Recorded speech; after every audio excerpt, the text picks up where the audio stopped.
লিখে দাও। Fibre account create, need information. প্রথমত যে কোনো একটা জিমেইল, যে কোনো একটা জিমেইল মনে করেন। এখন যেগুলো মানুষ বেশি করে মানে সিম্পল জিনিস। তো সেম ভাবে একটা জিমেইল, তো আমি রিকমেন্ড করবো যে জিমেইলগুলো আমরা বেশি ইউজ করি ওই জিমেইলটাই সবসময় ইউজ করা ভালো। কারণ কি ওই জিমেইলের নোটিফিকেশন আসলে আমরা বেশি দেখতে পারবো, ফাইবারে কোনো কিছু ওই জিমেইল দিয়ে জয়েন হওয়া বেটার। ওকে, এরপর হলো একটা ফোন নাম্বার দরকার। অবশ্যই রিয়েল একটা ফোন নাম্বার ইউজ করবেন, যে ফোন নাম্বারটা অলওয়েজ ওপেন থাকে, কল আসে, অলওয়েজ ইউজ করেন। এক কথায় জানো এই নাম্বারে কোনো কোড পাঠালে ফাইবার সেটা আমরা ইনস্ট্যান্ট ইউজ করতে পারি। এখন কথা হলো ফাইবার এমন সিস্টেম যে এটা শুধু ফাইবার না, সকল সোশ্যাল মিডিয়া বলি, অ্যানাদার অ্যাকাউন্ট বলি, যে অ্যাকাউন্টে আমরা যদি একবার কোনো একটা জিমেল ইউজ করি সেটা যদি নষ্ট হয়ে যায় তাহলে কি আর পরবর্তীতে ওই সেম জিমেল ইউজ করা যায়? ওখানে কখনোই যায় না। তো এই ফোন নাম্বারটাও সেম ভাবেই ইউজ না করাই ভালো। ঠিক আছে, মানে একবার যদি আমি মনে করেন কোনো ফাইবারে এগুলো ইউজ করে থাকি এরকম অ্যাকাউন্ট করার জন্য একজন সেলার হিসাবে, সেই অ্যাকাউন্ট আমার নষ্ট, ডিজেবল অথবা অ্যাপ্রুভ হয় নাই, তাহলে আমি বলবো যে এই জিনিসটা আপনি ইউজ করতে পারবেন না, ইউজ করবেনও না। তাহলে আপনাকে অ্যানাদার জিমেল লাগবে, অ্যানাদার একটা কি লাগবে? Phone number. আর যদি আপনি ইউজ না করেন তাহলে যে কোনো রিলেটেড ফোন নাম্বার এটা। 2 নম্বরে ফুল নেম লাগবে with NID card same to same আর কি, মানে এনআইডি কার্ড সহ সেম টু সেম। এখন কথা হলো যে প্রত্যেকেরই তো আমাদের ফুল নেম থাকে, এনআইডি কার্ডে যেভাবে আছে ওই রকমই। এখন আমাদের যাদের এনআইডি কার্ড নাই তারা করবো কি, আমাদের বাসার কারো এনআইডি কার্ড থেকে অ্যাকাউন্ট করতে পারবে। তবে অবশ্যই যে লোকের এনআইডি কার্ড ইউজ করবেন সেই লোকটা যেন থাকে, জীবিত থাকে। আবার মৃত ব্যক্তির এনআইডি কার্ড ইউজ করবেন না। মানে আপনি পারবেন, মানে এনআইডি কার্ডটা লাগবে হলো আমাদের ফাইবার অ্যাকাউন্ট ভেরিফিকেশনের জন্য। তো ভেরিফিকেশনের জন্য এনআইডি কার্ডের যে নামটা থাকে ওই আমার ফাইবার অ্যাকাউন্টেও ফুল নামটা কি সেম টু সেম দিতে হয়। এই ব্যক্তির দেখেন, এই ব্যক্তির যে এইখানে আমরা নামটা দেখতে পাচ্ছি না, এই যেটা, এটা আসলে তার ইউজার নেম। ইউজার নেম কোনটাকে বলা হয় আমি আপনাকে দেখাই। এইটা কি আমার প্রধান নেম না ইউজার নেম? এটা তো মেইন নাম মোহাম্মদ আব্দুল্লাহ, উপরেটা কি? তাহলে আমার ইউজার নেম আর এটা কি মিল আছে? কই মিল আছে? নাই। তার মানে হলো কি আমরা ফাইবারে যখন অ্যাকাউন্ট করব তখন আমাদের একটা ইউজার নেমও দিতে হবে। কি দিতে হবে? User name. এটা আপনি যে কোনো নেম ইউজ করতে পারবেন। এই নামে আসলে আমার অ্যাকাউন্ট ভেরিফাই হবে না। কি বলছি বুঝছেন? আমার অ্যাকাউন্টটা ভেরিফাই হবে আমি যে মেইন ফুল নামটা দিব। যেমন দেখেন, প্রথম অবস্থায় যখন অ্যাকাউন্ট করবো ফাইবারে, আমার একটা সুন্দর একটা কি ইউজ করব? ফটো। এখন এই ফটোটা আমরা ইউজ করবো যে ব্যাকগ্রাউন্ড রিমুভ, ব্যাকগ্রাউন্ড এই যে বিজি রিমুভ লিখে যদি আমরা সার্চ করি তাহলে দেখবেন একটা সাইট পাবো। এখানে গিয়ে আমাদের যে কোনো একটা ছবি আপলোড করলে সেটার ব্যাকগ্রাউন্ডটা কি হয়ে যাবে? যেমন দেখেন আমি যদি একটা ছবি আপলোড করি এখানে, মনে করেন আমার ফাইলে যাই, এই যে এটা ব্যাকগ্রাউন্ডটা রিমুভ করবো, সো আমি এটাকে ওপেন করলাম। এরপর এই যে ডাউনলোড করলি এটা এই যে ব্যাকগ্রাউন্ড রিমুভ হয়ে গেছে। সুন্দর না? অনেক সময় ক্লায়েন্ট আপনার যদি লাইভে আসে তখন তো দেখা যাবে যে নাম একজন কিন্তু পার্সোনাল একজন, এক্ষেত্রে সমস্যা আপনি বুঝাই বললেই হবে যে আমার আসলে এনআইডি কার্ডই হয় না যার কারণে আমি এটা করছি। এক্ষেত্রে কোনো সমস্যা নাই। ক্লিয়ার? ফাইবার আসলে ফাইবারে এখন আবার সিস্টেম আছে 2 রকম।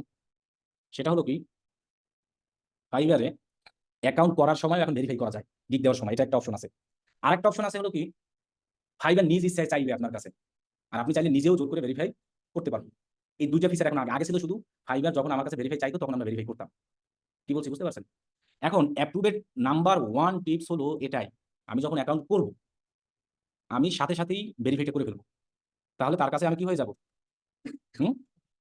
হ্যাঁ, এটা। এখন আপনি কিন্তু ভেরিফাইড ছাড়াও, মানে ভেরিফাইডটা আমাদের কখন লাগবে? আমরা অ্যাকাউন্ট করতে আমাদের ভেরিফাইড লাগবে না। আর একটা অ্যাকাউন্ট অ্যাপ্রুভ হবে কখন? সেটা আমরা একমাত্র বুঝতে পারবো আমরা যখন এই জিনিসগুলো দিব। এটাকে কি বলে জানি? গিগ। যখন আমরা গিগ পাবলিশ করব, তারপরে আমরা বুঝবো যে আমার অ্যাকাউন্ট অ্যাপ্রুভ হয়েছে কি হয়েছে না। কোন সানগ্লাস পরা-টরা এসব পিক দেওয়া যাবে, তবে কালো সানগ্লাস না। যেন চোখ দেখা যায় এমন সানগ্লাস। ঠিক আছে? কালো সানগ্লাস না। এখন অ্যাপ্রুভ, যখন আমরা এই ফাইবারে অ্যাকাউন্ট করে ঠেলে যখনই গিগ দিতে যাইবো, তখন আমাদের 2টা অপশন আছে গিগ পাবলিশ করার সময়। যে তুমি এখনই অ্যাপ্রুভ করার একটা অপশন, মানে ভেরিফাইড করার অপশন আসবে। আরেকটা আসবে যে ভেরিফাইড ছাড়া। মনে করেন উইদাউট ভেরিফাইড, উইথ ভেরিফাইড। ওখানে আরো আসে যে অ্যাজ এ প্রাইমারি জব আর একটা সেকেন্ডারি হিসেবে থাকে। তো ওইখান থেকে 2টা অপশনের যদি আমরা একটা সিলেক্ট করি তাহলে আমাদের ভেরিফাই অ্যাকাউন্ট করে দেন গিগ পাবলিশ করতে হবে। আরেকটা অপশন আছে সেটা যদি সিলেক্ট করি তাহলে আমাদের অ্যাকাউন্ট ভেরিফাই করা লাগবে না। তাছাড়াই গিগ কি হয়ে যাবে। কিন্তু আপনার অ্যাকাউন্ট একদিন না একদিন ভেরিফাই করতে হবে।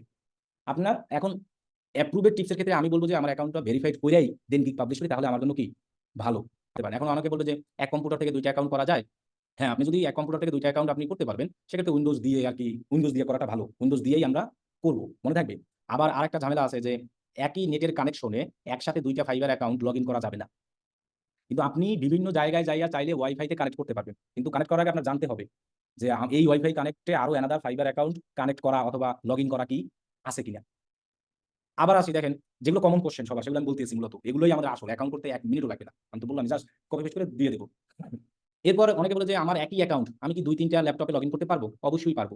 যদি ওই ল্যাপটপে অ্যানাদার অ্যাকাউন্ট লগইন না করা থাকে। আমার একই অ্যাকাউন্ট আমি কি চাইলে আমার মোবাইল, ল্যাপটপ, কম্পিউটার তিনও জায়গায় লগ ইন করতে পারবো? হ্যাঁ পারবো, কোনো সমস্যা নাই। মোবাইলে ফাইবার অ্যাপস আছে একটা, সেটা নামাইয়াও লগ ইন করতে পারবো। তবে দেখবো যে আমার একই কম্পিউটারে মাল্টিপল অ্যাকাউন্ট যেন লগ ইন না থাকে, আর একই নেটের কানেকশনে যেন কি মাল্টিপল অ্যাকাউন্ট লগ ইন না থাকে। এখন অনেকে বলতে পারে যে যদি ক্যাটাগরি ভিন্ন হয়, মনে করেন একজন লোক করছে ডিজিটাল মার্কেটিং কাজ আর একজন করে ওয়েব ডেভেলপারের, তখন কি ক্যাটাগরি ভিন্ন না? ক্যাটাগরি ভিন্ন হলে করা যায়, কিন্তু আমি রিকমেন্ড করবো যে একই নেটের কানেকশনে কোনো দুইটা ফাইবার অ্যাকাউন্ট লগ ইন না করা ভালো। কিছুদিন আগে একই কানেকশনে দুইটা ফাইবার অ্যাকাউন্ট ছিল, সাথে সাথে দুইটা ডিসেবল হয়েছে, শেষ। ডিসেবল হলে আর ব্যাকের অপশন নাই। এই জন্য আমি বলবো কেউ যদি একাধিক ফাইবার অ্যাকাউন্ট ইউজ করতে চান, আলাদা ইন্টারনেট নিবেন, মানে ওয়াইফাই, আলাদা কি নিব, ল্যাপটপ অথবা কম্পিউটার। কথা কি ক্লিয়ার? এখন হ্যাঁ, আপনি ক্যাটাগরি আলাদা হলেও রিস্ক থাকবে, কিন্তু সো রিস্ক আমার লাভ আছে। কিন্তু এগুলা কিন্তু এনআইডি কার্ড চেঞ্জ করার কোনো অপশন নাই। এনআইডি কার্ড সাবমিট করলে ওটা ফাইবারের, মনে করেন ইসরায়েলে চলে যায় ফাইবার অফিসে। এখন যদি আপনি ইসরায়েল ফাইবার অফিসে যেতে পারেন, তাহলে ওই জায়গা থেকে এনআইডি কার্ড আপনি চেঞ্জ করে নিয়ে আসতে পারবেন। এছাড়া কোনো ওয়ে নাই। আমাদের কারো যদি একাধিক অ্যাকাউন্ট ইউজ করার ইচ্ছা থাকে, আমার কথা একটাই, ল্যাপটপও নিব আলাদা অথবা পিসি যাই বলি, মোবাইলও হবে আলাদা, আর নেটওয়ার্কও হবে আলাদা। এখন অনেকে বলবো যে মোবাইলের ডেটা, একটা অ্যাকাউন্ট ইউজ করলেন ওয়াইফাই দিয়ে, আর একটা কি করলেন মোবাইলের হটস্পট। আসলে মোবাইলের ডেটায় অনেক ঝামেলা করে, কারণ কি মোবাইলের ডেটা এমন একটা ডেটা, এর আইপি অ্যাড্রেস মিনিটে মিনিটে চেঞ্জ হয়, কিন্তু ওয়াইফাই আইপি অ্যাড্রেস কখনোই চেঞ্জ হয় না যতক্ষণ না পর্যন্ত কেউ ম্যানুয়ালি চেঞ্জ করবে। কি বলছি বুঝতে পারছেন? এখন অনেকে বলে যে ভাই আমার তো একই ওয়াইফাই, অনেক সময় থাকে শেয়ার আইপি। শেয়ার আইপি বলতে অনেকজন ইউজ করে আপনার আইপির মাধ্যমেই, এরকম কিন্তু ওই ই থেকে দিয়ে দেয়, ব্রডব্যান্ড কানেকশন থেকে। আর একটা থাকে রিয়েল আইপি, মানে আপনার জন্যই এটা স্পেশাল আইপি অ্যাড্রেস, ওটা আর এনাদার কোনো জায়গায় ইউজ হয় না। তো এটা আপনি আপনার যেখান থেকে নেটটা নিয়েছেন তার কাছে জিজ্ঞেস করলেই বলে দিবে যে তোমার এটা শেয়ার আইপি না রিয়েল আইপি। এখন বলুন যে শেয়ার আইপি ভালো না রিয়েল আইপি ভালো? হ্যাঁ, শেয়ার আইপি দিয়েও কাজ করা যায়, ঝামেলা নাই। রিয়েল আইপি দিয়ে করলে অনেক সুবিধা, স্পিড ভালো পাওয়া যায়, এরপরে নো রিস্ক, কোনো মানে কোনো ঝামেলা থাকে না, এক কথায় একদম সেম। সো রিয়েল আইপি আপনি নেট কানেকশন আলাকে বললে দিয়ে দেবে, হয়তো 500 টাকা নেয় আলাদা একটা রিয়েল আইপি নিলে। তো ওই নেটের লাইনটাই আপনি ফাইবারে সবকিছু ইউজ করতে পারবেন। এখন মোবাইলে, আমরা মোবাইলে যে লগ ইন করি না ফাইবার, এটা আমি পৃথিবীর যে কোনো জায়গায় দিয়ে ফাইবার লগ ইন করতে পারবো, মোবাইলে ডেটা খেতে সমস্যা নেই। কিন্তু ওই মোবাইলে যেন দুইটা অ্যাকাউন্ট না কি না করি, লগ ইন না করি। ঠিক আছে? মনে করেন আমি বাসায় আমার কম্পিউটার আছে, ওইখানে আমি মোবাইল নিয়ে বাইরে আছি। সো আমার ফাইবারে আমি মোবাইল লগ ইন করলে, আমার যদি কেউ মেসেজ দেয় ফাইবারে, আমি মোবাইল থেকে তার সাথে চ্যাটিং করতে পারবো। আপনি তো সবসময় কম্পিউটার ঘোরা সম্ভব না। সেক্ষেত্রে আপনি কি করতে পারেন, ওই মোবাইলে লগ ইন করলে ঝামেলা নেই, তবে মাল্টিপল না, একটা অ্যাকাউন্টে লগ ইন রাখবেন। আর আরেকটা বলছিলাম না, এই যে কারণ কি মোবাইলের আইপি অ্যাড্রেস বা কোনো কিছু এগুলো আসলে ফাইবার ট্র্যাক করতে পারে না, মোবাইলের নেটের যেটা, কম্পিউটারটা পারে। এবং এই যখন ওয়াইফাই থাকে, এটার ম্যাক অ্যাড্রেস সহ ওরা নিয়ে নেয়। আর ম্যাক অ্যাড্রেস কখনো চেঞ্জ করা যায় না, আইপি অ্যাড্রেস থাকে একটা কম্পিউটারে। এই জন্য একটা কম্পিউটার থেকে মানে একটা অ্যাকাউন্ট ইউজ করতে বলে। এখন যদি আমাদের অ্যাপ্রুভ না হয়, তাহলে কি আমার আরেকটা কম্পিউটার নেওয়া সম্ভব? সেখানে আমি উইন্ডোজ দিয়ে আবার করতে পারবো। কি বলছি বুঝতে পারছেন? এখন আমাদের ট্রাই থাকবে যে অ্যাপ্রুভ করার। এখন এই জায়গায় আরেকটা টিপস আছে অ্যাকাউন্ট অ্যাপ্রুভের। ঝামেলাটা হলো কি, আপনি যদি একবার এনআইডি কার্ড দিয়ে ভেরিফাই করে ফেলেন, এরপর যদি অ্যাকাউন্ট অ্যাপ্রুভ না হয়, ওই এনআইডি কার্ড আর ইউজ করতে পারবেন না। কিন্তু আপনি যদি এনআইডি কার্ড ফাইভের কাছে ভেরিফাইড না পাঠান সাপোজ, তাহলে আপনি ওই নাম, মানে একজনের তো একাধিক নাম থাকে, আমার মোহাম্মদ আব্দুল্লাহ নামে অনেক আছে না, আমি যখন ওর কাছে এনআইডি দিব তখন ও আমার বুঝবে যে আমি মোহাম্মদ আব্দুল্লাহ। আমি যদি ওর কাছে এনআইডি কার্ড সাবমিট না করি, ওর কোনো বোঝার অপশন নাই আছে। তো এখন মনে করেন আমি এখানে আরেকটা জিনিস বলছিলাম, কথাগুলো কিন্তু খুব মনোযোগ দিয়ে যদি না শুনেন তাহলে কিন্তু কাজ হতো না।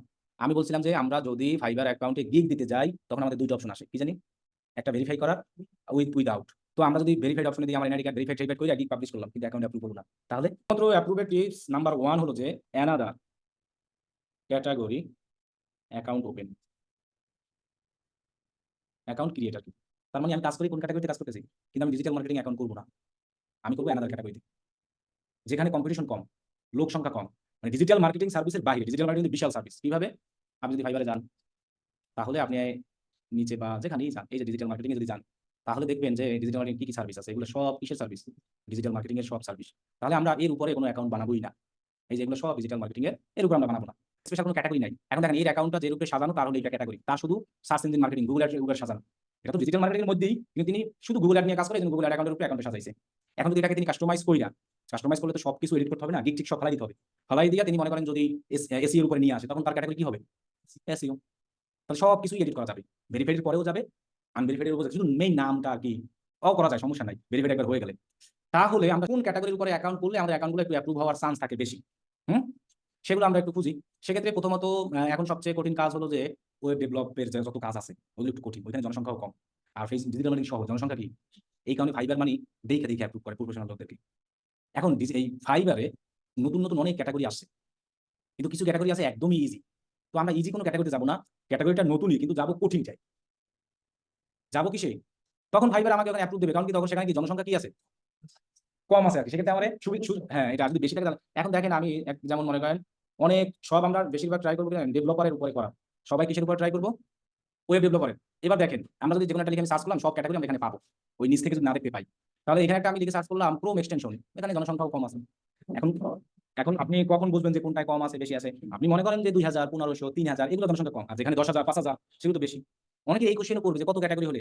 আপনি তো 1000, 2000 ওয়ার্লড ওয়াইড এটা ব্যাপী দেখাচ্ছে। সো এটা লাগে দাও। সো 1000, 2000, 3000, 1500, 500, 1000 এরকম সার্চ রেজাল্টে দেখলেই মনে করব সেখানে জনসংখ্যা কি আছে। এখন দেখেন আমি আরেকটা লিখে সার্চ করি সেখানে কিন্তু জনসংখ্যা কম আছে। এখন ওই যে আমি বলছি জনসংখ্যা কম বলতে সেখানেই সবাই যাবো জিনিসটা এমন না। এখানে আছে কয়টা? কিন্তু এটার ক্যাটেগরি কি? স্ন্যাপচ্যাট অ্যাডস কোন ক্যাটেগরির মধ্যে পড়ে? যদি আপনার সন্দেহ হয় আপনি একটা গিগ ওপেন করেন। গিগ ওপেন করে দেখেন কোন ক্যাটেগরির মধ্যে। তাহলে আমার এটা জনসংখ্যা কম আছে আমি গিগ দিলেই যে আমার অ্যাকাউন্ট অ্যাপ্রুভ হবে হবে না। কারণ এটা ক্যাটেগরি কিসের? আর দেখেন তাহলে আমরা এভাবে একটা ক্যাটেগরি দেখবো কোন দিকে সার্চ কইরা। কোনো কিছু একটা লেখা সার্চ করে আবার দেখেন আমি যদি ব্যাকে যাই, ব্যাকে গিয়ে যদি এটাই সার্চ করি I will create Chrome extension. এটাই দেখেন কোন ক্যাটেগরির উপর আছে দেখছেন? প্রোগ্রামিং অ্যান্ড টেক যেটাকে বলা হয় অথবা সফটওয়্যার ডেভেলপমেন্ট। এটা আমি দেখালাম এটাই ছিল সার্চ রেজাল্টে 845 আর ওইটাই ছিল আরো কম। তাই না? এখন বলছে যে ভাই যেটা কম আছে ওইটা অ্যাকাউন্ট দিতে। আসলে না, আমরা এরকম গিগ ওপেন করে একটা ক্যাটেগরি দেখবো যে এরকম। তো এটা হলো গিগ দেওয়ার সময় লাগে। আপনাকে যখন গিগ দিবেন তখন এটা। আর আপনি গিগ যখন আবার ডিলিট করলে আমাদের আবার চেঞ্জ হবে। এখন এখানে যদি আপনি মাউস ধরেন অনেক আছে। দেখেন এই যে এগুলো সব গ্রাফিক ডিজাইনারের এই সব নতুন। দেখছেন? তাহলে আমি বলব কি এই যে প্রোগ্রামিং টেক আছে না? এই সবের নতুন কঠিন যেটা সেই সব জায়গায় যাবো আমরা। যেটা কি কঠিন এবং নিউ, যেমন এই একটা নিউ আছে, এই একটা নিউ আছে এবং কঠিন কঠিন জায়গায় আমরা এখান থেকে যাব। ডিজিটাল মার্কেটিং এ যাব না। এরপরে আপনারা চাইলে আবার এগুলোই যেতে পারেন। ভিডিও এনিমেশন এগুলো একটু কঠিন কাজ। ভিডিও এডিটিং কিন্তু এটা না। রাইটিং ট্রান্সলেশন কিন্তু কঠিন না। এটাই কঠিন। মিউজিক অডিও হয় এগুলোও কঠিন আছে। কাস্টম সং গান গাওয়া কঠিন আছে। তাহলে যেগুলো এক কথায় কঠিন আছে নতুন হলেই হবে না। এটা ডেটা তো যে কেউ পারে। ডেটার অনেক কিছু আছে। এক কথায় আমরা দেখবো আমি মনে করি এই একটা কঠিন। এরপরে যে ভিডিও অ্যানিমেশন এটাও কঠিন আছে। তারপরে এই যে মিউজিক অডিও এগুলোও কঠিন আছে। এইখান থেকে আপনি কম ক্যাটাগরি যেটা আছে সেগুলো খুঁজবেন। আমার কথা কি বুঝছেন? আমি দেখাচ্ছি ক্রোম এক্সটেনশন সবাই যে এটাই দিবেন এমন না। এই ক্যাটাগরির উপরে আমরা একটা সবাই কি করব? অ্যাকাউন্ট করব। আমার কথা কি ক্লিয়ার? এখন আমি এক্সাম্পল হিসেবে দেখাই যে আমি এই ক্যাটাগরিটাকে চুজ করলাম। এখন আমরা চুজ করার জন্য করব কি একজনের প্রোফাইল আমরা এভাবে ওপেন করব। এই যে মনে করেন আমি এই লোকের প্রোফাইলটাই কি করি? ওপেন করি। দেন এই নামের উপরে আমরা ক্লিক করব। দেন মোর অ্যাবাউট এ গেলে আমরা সব দেখতে পাবো। তাহলে এটা কি জানি বলছিলাম? User name. তাই না? এটা কি? এটা কিন্তু চেঞ্জ হবে না। দেখেন যে তিনিও কিন্তু চেঞ্জ করে ফেলছে। এখন এগুলো সব ভেরিফাইড প্রোফাইল। ৩০০০ রিভিউ মানে কবে থেকে কাজ করার হিসাব আছে। আর এটাকে বলা হয় ডিসপ্লে নেম। ফুল নেমটা আর কি একমাত্র ফাইবারই দেখতে পারে। কি বলছি বুঝছেন? এখানে ফুল নেম দেখা যাচ্ছে না। এখন দেখেন আমি যদি এই ক্যাটেগরির উপরে গিগ দিতে চাই, কারণ আমার গিগ দেওয়ার পরটা কি হবে? অ্যাকাউন্ট অ্যাপ্রুভ হবে। তাহলে আমার অ্যাকাউন্ট যদি আমি করি ডিজিটাল মার্কেটিং এর গিগ দিই এটার উপরে সেটা হইলো? আমি যেটার উপরে গিগ দিব সেটার উপরেই কি করব? মানে অ্যাকাউন্টটা তৈরি করব। তাহলে আমি সেক্ষেত্রে এরকম সার্চ কইরা অন্য একজনের প্রোফাইল আমরা আইডিয়া নিব যে উনি আসলে কিভাবে অ্যাকাউন্টটা তৈরি করছে। তাহলে ১ম এ এগুলো ফ্যাক্ট না। ১ম এ আমরা দেখব কি অ্যাবাউট। কপি করব না। আমরা নিজেরা অ্যাবাউটটা নিজের মতো করে কি করব? সাজাবো। মানে আমি কোন কিসের উপরে প্রোফাইলটা সাজাবো? আমি প্রোফাইলটা ও যেভাবে সাজাচ্ছে, কিসের উপরে সাজাচ্ছে ও? Google Chrome এক্সটেনশন যেহেতু আর গিগও দেওয়া ওইটা। তো আমি Google Chrome এর উপর যেটার উপর প্রোফাইল সাজাবো ওটার উপরে গিগ দিব।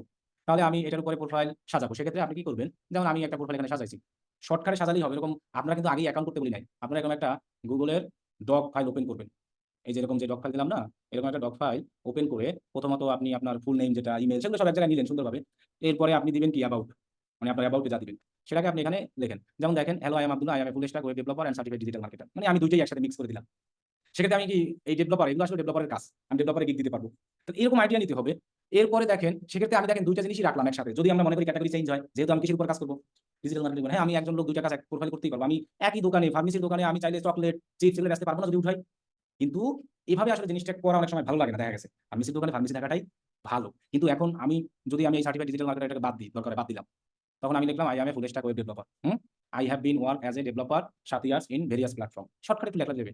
However, I try to develop Google Chrome extension. এরপর আমি এটা দিলাম না। এটাও বাদ। Google Chrome extension base এখানে আমি এরকম দিতে পারি, "However, I try to only" মানে শুধু আমি ডেভেলপার ঠিকই, কিন্তু আমি অনলি কি কাজ করি? Google Chrome extension ডেভেলপ করি। ঠিক আছে? তাহলে আমি এভাবে সাজাতে পারি না? দেখেন আমি যদি এই জিনিসগুলো বাদ দিয়ে দিই। এই যে বেস টাস্ক, তারপরে এই যেটাও আমি বাদ দিই সার্টিফাইড ডিজিটাল মার্কেটার আমার আর দরকার নাই। তাহলে এতটুকু হলেই এনাফ। এই যে দেখেন এতটুকু প্রোফাইল করলে এর বেশি অ্যাবাউট সম্পর্কে এর বেশি আর লাগে না। কি বলছি বুঝছেন? এর মানে এটা হলো অ্যাকাউন্ট অ্যাপ্রুভ এর জন্য আমি বলছি। এরপরে আপনারা যখন ডিজিটাল মার্কেটিং এর সাজাবেন তখন কিভাবে করবেন সেটা কিন্তু আমি বলেই দিই। অ্যাকাউন্ট অ্যাপ্রুভ এর জন্য আপনি জাস্ট এতটুকু হলেই এনাফ। যে I am Abdullah web developer, I have been work. এখন কথা হলো যে সবাই যে ওয়েব ডেভেলপার নিবেন এমন না। এইটার উপর বেস করেই তো আপনি আরো ১০ টা বানাইতে পারেন। যদি এটার উপর বেস করে আপনি ১০ টা বানাইতে না পারেন তাহলে আপনার কাজ করার কোনো দরকার নাই। তাহলে কাজ করার কোনো দরকার নাই। যে আমি এখানে ওয়েব ডেভেলপার জায়গায় যদি দিয়ে দিতে পারি ভিডিও এডিটর, আমি ভিডিও এডিটরে কাজ করছি, ভিডিও এডিটর কোনটা বেশি এডিট করি শেষ এতটুকু জিনিস উপর আপনি না দিতে পারেন তাহলে আপনারা ফাইবারে কাজ করার কোনো দরকার নাই। এটা জাস্ট একটা অ্যাকাউন্ট অ্যাপ্রুভ এর জন্য এতটুকুই। তো আমরা এভাবে সবাই সাজাবো। এরপরে আমরা এখানে দিব স্কিল। এগুলো কিন্তু আমি এখান থেকে আইডিয়া নিচ্ছি। বুঝছি না? তো এখান থেকে আমি এতগুলো আমার স্কিল দিতে হবে না, ৪-৫ টা স্কিল আমি দিয়ে দিলেই হবে। তাহলে ওয়েব অ্যাপ্লিকেশন, এরপরে আমি কত ৪ টা দিলেই হবে যেমন ওয়েব অ্যাপ্লিকেশন তারপরে এই ক্রোম এক্সটেনশন দিয়ে দিলাম, যদি পাইলে পাইলাম আর নাইলে না। এরপরে আমি আরো দিতে পারি কি কনভার্ট পিএইচডি ব্রাউজার এক্সটেনশন আছে, ওইটাই ক্রোম এক্সটেনশন। তাহলে আমরা এখানে দিতে পারি ব্রাউজার এক্সটেনশন। এরপরে আমরা আর কি দিতে পারি, তাহলে আমি কিন্তু দেখে দেখে স্কিলগুলো দিচ্ছি, স্কিলগুলো দিলে সমস্যা নাই, কিন্তু অ্যাবাউটটা কপি করবো না, ঠিক আছে? অ্যাবাউট কপি করা কেন লাগবে? আমি তার উপর বেস করে আমার নাম দিয়ে বানাইতে পারবো না? হ্যাঁ, এতটুকু আপনার সম্পর্কে না বলতে পারেন তাহলে ঘরে যাই ঘুমাবেন। ওয়েব ডেভেলপার আর দিলাম মনে করেন কাস্টমাইজেশন, এই 4টা অথবা 5টা দিয়ে দিই। ডেভেলপার আর দিলাম হলো কাস্টমাইজেশন। ওকে ডান। তাহলে আমি এই 4টা স্কিল দিলেই না, আর বেশি কিছু আমার দরকার নাই। কি তোমার ক্লাস এটা, কথা না বলে চুপ করে বসো, যখন কাজ সব দেখবো। তো দেখো, ওয়েব অ্যাপ্লিকেশন, ব্রাউজ এক্সটেনশন, আমরা যা যা এগুলো সব এভাবে স্কিলগুলোকে সাজাবো। ক্লিয়ার? এরপরে আরেকটা জিনিস লাগে, ট্যাগ লাইন যেটাকে বলা হয়। এই যেটাকে বলা হচ্ছে ট্যাগ লাইন, এখানে আপনি যা কিছু খুশি ইচ্ছা দিতে পারেন। আমি এখানে মনে করেন একটা ট্যাগ লাইন দিলাম, এই ট্যাগ লাইনটা এখানে লিখে রাখি। অ্যাবাউটের আগে আমাদের দিতে হবে প্রথমে অ্যাকাউন্ট করার সময় তো লাগবে কি ইমেইল, আবার কি লাগবে ফোন নাম্বার, এটা লাগবে তাই না? আর কি লাগবে ফটো, এটা লাগবে। আর কি লাগবে photo, email, phone number, user name, এটা তো আমরা বানানোর সময় দিব। আচ্ছা নাম। এরপরে আর লাগবে হলো ট্যাগ লাইন। এই ট্যাগ লাইন আমরা যে কোনো একটা দিলেই হবে, যেমন আমি এই ট্যাগ লাইন দিলাম, কাস্টমার স্যাটিসফ্যাকশন ইজ মাই গোল। শেষ। আমার যে অন্যের মতো দিতে হবে এমন তো কোনো কথা নাই আছে? হ্যাঁ, তাহলে এগুলো আপনি আপনার মতো করে ট্যাগ লাইন, এটাকে বলা হয় ট্যাগ লাইন, যে আমি আসলে প্রধান হিসেবে কি কাজ করবো। অথবা আমি দিতে পারি প্রফেশনাল মানে ডেভেলপার। হ্যাঁ, এক কথা হলো কি, এটা কিন্তু আমরা অ্যানাদার ক্যাটাগরির উপরে সাজাচ্ছি, আমি কিন্তু ডিজিটাল মার্কেটিং সাজাই না এখনো, এটা কিন্তু আমি পরে দিব, মানে আগে অ্যাপ্রুভ। এরপরে দেখেন এখানে আর তেমন কিছুই তিনি দেয় নাই। তবে আমাদের এখানে আরেকটা জিনিস লাগবে, সেটা হলো এডুকেশন। এডুকেশন লাগবে। তো আমাদের যারা এডুকেশন, আর একটা লাগবে হলো সার্টিফিকেট। এই জিনিসগুলো অ্যাকাউন্টে লাগবে। তো এইগুলো আমি আপনাদের দেওয়ার টিপস শিখিয়ে দিব। তো আপনারা শুধু এই অ্যাবাউটটা সাজাবেন, এটা সাজাবেন, এটাই করবেন। আজকের কাজ শুধু এই অ্যাকাউন্টে এরকম একটা ডক ফাইলে সব সাজানো গেল একটা কাজ। ঠিক আছে? আর একটা কাজ আছে। আমি অ্যাকাউন্টটা তো এই রূপে আমি এখন করিনি, আগে সাজাচ্ছি। তো আমি অ্যাকাউন্টটা করছি হলো এর উপরে। তো ওই ব্যক্তির একটা গিগ দেখি কেমন ওর গিগটা। এই যে ওর গিগটা আমি দেখতে পেলাম, এই যেটা ওর গিগ না, আমি যার উপরে সাজাবো, তাহলে এরকম একটা, মনে করেন এটা আমি ওপেন করলাম। এখন এই ব্যক্তির মতো করে আমিও একটা গিগ সাজাবো। তাহলে ওই ব্যক্তি প্রথমে কি দিয়েছে এখানে, এই জিনিসগুলো, এগুলোকে বলা হয় কি ক্যাটাগরি। তাহলে আপনি ওরকম একটা ডকে অ্যাকাউন্ট অ্যাপ্রুভ গিগ, ঠিক আছে? তাহলে আমি প্রথমত মনে করেন কি দিব, এই জিনিসগুলোকে নিব। কই গেল এই যেটা, তাহলে এক্ষেত্রে আপনি চাইলে এভাবে হুবহু কপি করে নেন। আপনি তো এটা ফাইবারে দিচ্ছেন না, দিচ্ছেন কোথায়? হ্যাঁ, এখান থেকে আমরা দেখে দেখে পরে ফাইবার অ্যাকাউন্ট করবো। এরপরে আমি ওনার যে টাইটেলটা আছে, এই টাইটেলটাও কপি করি। কপি করে আমি কিছু চেঞ্জ করে দিই, কারণ এটা তো চেঞ্জ করার অপশন, এটা ফাইবার থেকেই, যে I will do Chrome extension, এতটুকু দিলাম। ফর ইউর যদি কোনো একটা দিতে পারি দিতে, অথবা ফর ইউ তোমার জন্য এতটুকু হয়, বা যদি কোনো বিজনেস থাকে ফর ইউ কোম্পানি দিতে পারি, অথবা বিজনেস, এভাবে জাস্ট। তাহলে আমি দেখেন ওই টাইটেলটা নিয়ে এটা কপি মেরে দিয়ে দিলাম, কিন্তু আমি কপি করছি জিনিসটা কি করে ফেললাম, চেঞ্জ তো করলাম তাই না? হ্যাঁ, এটা হলো টাইটেল। এরপরে এই জিনিসগুলো হলো কি প্যাকেজ, এগুলোর নাম কি? তো আপনি এরকম 3টা প্যাকেজ সাজাবেন, মানে হুবহু এরকম না, লিখে রেখে দিয়া। আর এক একটা প্যাকেজের সর্বনিম্ন বেসিক প্যাকেজের প্রাইস দিবেন $100। সর্বনিম্ন কত দিবেন? আরে আপনি তো এটা কাজ করতেছেন না, আপনি জাস্ট কি করতে আছেন, অ্যাকাউন্ট অ্যাপ্রুভ বি প্যাকেজ পিএসই কেএসই না। তাহলে বেসিকে কত দিব, প্রাইস, বেসিক প্রাইস 100 আর বাড়াই দিই 200, $500 দিব। আবার বেশি 500 টাকা দরকার নাই, 200 দিন। বেসিকের পর কি আছে, স্ট্যান্ডার্ড, এটা আমরা দিই তাহলে মনে করেন 280 দিলাম, এরকম একটু মিল করে বা এরকম দিই। এরপর হলো কি প্রিমিয়ামে আমরা দিলাম মনে করেন যে 350, শেষ। তাহলে আমি জিনিসটাই কপি করতে আছি, কিন্তু আমার মতো লেখা আমি নিচ্ছি তাই না? এরপরে তার গিগের এগুলো আমরা একটু অল্প অল্প সাজাবো, যেরকম দরকার এগুলো এগুলো সব সাজাবো, ঠিক আছে? যে যেটার উপরে দিব সেটার উপরে কিন্তু সাজাবো। এবার দেখেন এখানে কি লেখা আছে, ডেলিভারি, রিভিউশন, এরকম দেখে দেখে আমরাও সাজাবো। এগুলো কি প্যাকেজ বেসিক। এরপরে আমরা এই যে একটা জিনিস পাচ্ছি, এটা হলো যাইয়া ডেসক্রিপশন, মানে এই গিগের সার্ভিস কি কি দিবে। তাহলে এটা একটু কম আছে। আমি যদি আরেকটায় যাই, I will create Chrome extension for you, এটাই ওপেন করছিলাম, দেখি না, এই যে এই যে। তো আমরা এরকম একটা ডেসক্রিপশন এইটা দেখা দেখা আইডিয়া নিয়ে সাজাবো, নো কপি। হুম, তাহলে আমরা ডেসক্রিপশনটা 1000 ওয়ার্ডের মধ্যে করব, ঠিক আছে? আর এরকম একটা ইমেজ, আমরা যে সার্ভিসটা দিব আমি তার উপর একটা ইমেজ ডিজাইন করব। তো সেই ইমেজের আইডিয়া কি এই জায়গা থেকে নিব, আর ইমেজের সাইজ হলো 1280 × 769, ইমেজের সাইজ আমি লেখা দিই। এরপরে দেবো কি আমরা ডেসক্রিপশন, আরো কিছু থাকে গিগে, ওগুলো অনেক সময় না হলেও ঝামেলা হয় না। যেমন এখানে আরো কিছু আমরা দেখি। ও আর কিছু হলো যে এইগুলো লাগবে, এই যে এগুলোকে বলা হয় কিওয়ার্ড, এগুলোকে বলা হয় কি? তাহলে ডেসক্রিপশন গেল। তো আমাদের প্রথমে ক্যাটাগরি টাইটেল, এরপর লাগবে হলো কিওয়ার্ড। কিওয়ার্ড হলো 5টা, এরকম 5টা। সো কিওয়ার্ডগুলো আপনি কপি করতে পারবেন সেম টু সেম, এক্ষেত্রে সমস্যা নাই। কিওয়ার্ডগুলো সেম টু সেম আমরা কপি, কারণ কিওয়ার্ড এগুলো সবার জন্যই কি সেম। তাহলে কিওয়ার্ড 5টা, এরপরে প্যাকেজ, এরপর কি ডেসক্রিপশন, এরপর লাগবে হলো FAQ, এরপর লাগবে রিকোয়ারমেন্ট, মানে কাজ করতে কি কি লাগবে। এরপর হলো লাস্টে ইমেজের সাইজ কত, 1280 × কত 769। এখন FAQ কোনগুলো আপনি আমি দেখাই, যদি গিগে থাকে, অনেকে FAQ দেয় অনেকে দেয় না। যেমন এখানে এফএকিউ নাই, আর রিকোয়ারমেন্ট কেউ দেখতে পারে না। রিকোয়ারমেন্ট হলো যাইয়া একমাত্র ক্লায়েন্ট যখন অর্ডার করে তখন দেখা যায়। এফএকিউ কোনগুলো আমি একটু দেখাই। একটা গিগ ওপেন করবেন, ওইখানে লেখাই থাকবে। কি লেখা থাকবে? এফএকিউ। এখন এটা এফএকিউ যদি না থাকে ওটা না দিলেও সমস্যা নাই। তবু আমরা একটা দুইটা এফএকিউ আমি টিপস দেওয়া দেখব না। আচ্ছা এফএকিউ লাগবে না আপাতত। ঠিক আছে? রিকোয়ারমেন্ট আর এফএকিউ এটা আমি দেখাই দিব নে। তাহলে এইরকম ভাবে আমরা কি করব? সবাই কিসে সাজাবো? ডকে সাজালেই হবে। এখানে এটা চেক করাও লাগবে না, দেখাও লাগবে না। এটা জাস্ট অ্যাকাউন্ট অ্যাপ্রুভের জন্য। আমরা গিগ চেক করব ওই যখন ডিজিটাল মার্কেটিং সবকিছু করব তখন। এখন আপনি জাস্ট একজনের থেকে আইডিয়া নিয়ে কিছু চেঞ্জ কইরা দেন আপনি হলো কাজগুলো করবেন। এটা কারো চেক করা লাগবে না। ঠিক আছে? কারণ এখানে ক্যাটেগরি অনুযায়ী যখন গিগ দিব তখন এমনি পাবো। দেখেন এই লোক যে গিগ দিছে শুধু একটু ডেসক্রিপশন লেখছে। একটা গিগ মাত্র দেখছিলাম আমি। 10 লাইন মাত্র মনে হয়। তাহলে এটা কারো চেক করা দরকার। 1280 টু 769। সো আপনি যদি এই রূপে দিতে চান তাহলে আপনি ক্যানভায় গিয়ে ওইরকম একটা ইমেজ বানান। একটা ইমেজ বানালেই হবে, আমার ৩টা লাগবে না। এত কিছু ৩টা লাগে না। ৩টা আমাদের লাগবে না কখন? যখন আমরা দেখাবো। তো কাস্টম সাইজে গিয়ে আপনারা করবেন কত? 1280 আর কত? 769 এখানে যান ক্রিয়েট নিউ ডিজাইন। এখন আমি Google Chrome এক্সটেনশনের উপর যদি দেখাতে চাই, তাহলে আমরা এখান থেকে নিয়ে আসি। Google থেকে নিয়ে আসলে সমস্যা নাই। এটা কপি হবে না। কিন্তু অন্যের ছবি ইউজ করব না। তার ডিজাইন আমরা দেখব। তার ডিজাইনটা আমরা কি করব? দেখব। তারপরে এই জায়গায় আমরা সেটাকে সাজাই। যেমন আমি এইটার উপরে বানাচ্ছি, সো আমি এটার উপরে বানাবো। যে এখানে আমি এভাবে দিয়া শর্টকাটের ভিতরে যদি একটা করি যে Google Chrome এক্সটেনশন। এখানে দিলাম, নিচে এই জায়গায় পাশে বসে একটু দিয়ে দিলাম। সো Google থেকে আপনি কপি করতে পারবেন, সেক্ষেত্রে সমস্যা নাই। আমার কথা ক্লিয়ার? এই ইমেজগুলো জাস্ট আপাতত বানাইয়ে রাখি আমরা। একটা ইমেজ দিয়েই করলেই এনাফ। এই যে। এবার এটাকে সুন্দরভাবে সো এই সাইজে আমরা দিয়ে দেব। একটা ইমেজ হলেই হবে। ঠিক আছে? ইমেজ আপনি এখান থেকে ডাউনলোড করবেন, পিএনজি, জেপিজি যাই হোক সমস্যা নাই। এইরকম একটা ইমেজ বানাবো। 1280 কিন্তু লেখাগুলো একটু বড় দেব। মানে আমি যে সার্ভিসটা দিই ওই রূপে যেন একটু ইজি ভাবে মানুষকে বুঝতে পারে। তাহলে আজকের কাজ এই পর্যন্তই সবার। ঠিক আছে? এবং সবাই এই